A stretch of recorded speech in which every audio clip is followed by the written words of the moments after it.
Halo Sobat Mari Belajar, kita akan sama-sama membuat sesuatu yang paling penting yang biasa ada dalam sebuah laporan, yaitu daftar isi.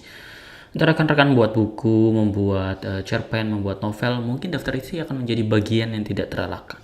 Dan di sini kita akan membuat daftar isi secara cepat, benar, dan keren tentu saja. Oke, saya Ferdi, mari kita mulai.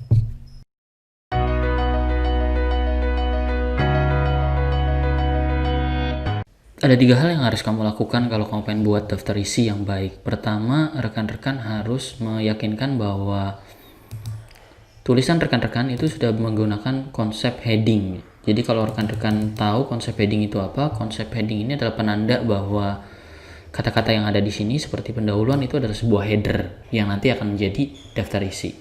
Caranya cukup mudah untuk memastikan itu. Kita cukup klik view, terus kemudian kita memilih navigation pane. Di sini kita lihat bahwa laporan keuangan dan neraca itu adalah sebuah heading ya. Dan kita juga bisa melihat ini usulan bisnis ini bukan sebuah heading, sehingga kita bisa convert dia menjadi heading.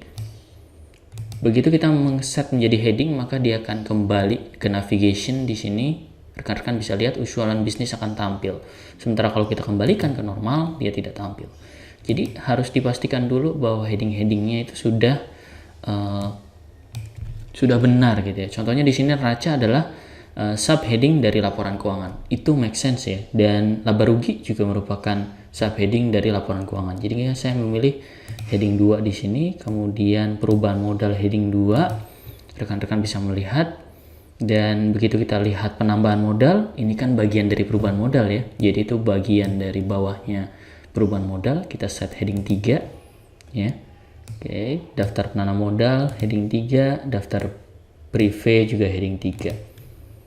Oke, tentu saja ini bisa diubah ya. Rekan-rekan bisa mengubah aspek heading tersebut, misalnya fontnya, warnanya, dan sebagainya. Sebagai contoh, saya heading 3 kan saya ubah misalnya menjadi 11 poin. Di sini rekan-rekan bisa melihat itu. Jadi step pertama, pastikan heading-heading atau header-header itu terdefinisi dengan baik dengan mengeset style yang sesuai. Langkah 2, kalau sudah kita melakukan pengesetan style yang sesuai, kita bisa melakukan penomoran yang sesuai. Biasanya kalau laporan-laporan formal itu menggunakan penomoran 1.1, 1.2 dan sebagainya. Ini juga bisa kita lakukan dengan mudah. Kita cukup pilih multi level list, kemudian kita milih yang bagian ini, 1 heading 1, 1.1 heading 2 dan sebagainya. Saya akan pilih ini. Dan rekan-rekan bisa melihat bahwa penomoran bab itu sudah cukup baik ya, sudah cukup dilakukan. Oke. Jadi langkah 2 adalah memberikan penomoran di bab tersebut dengan menggunakan fitur multi level list. Jangan lupa juga rekan-rekan harus menambahkan page number ya di bagian bawah agar kita bisa tahu ini halaman berapa. Oke. Jadi itu langkah 2, yaitu memberikan label untuk masing-masing header. Langkah ini opsional sih, tetapi sangat penting sekali untuk mengidentifikasi. Misalnya kita akan melihat di bab 3.2 seperti itu. Oke, langkah terakhir adalah kita membuat daftar isi itu sendiri. Di sini saya sudah memiliki satu konten gitu ya. Saya akan mengarahkan kursor saya ke sini, kemudian saya akan menambahkan page break. Nah, seperti ini. Oke, kemudian kita akan membuat satu page break lagi di sini. Nah, kira-kira seperti ini.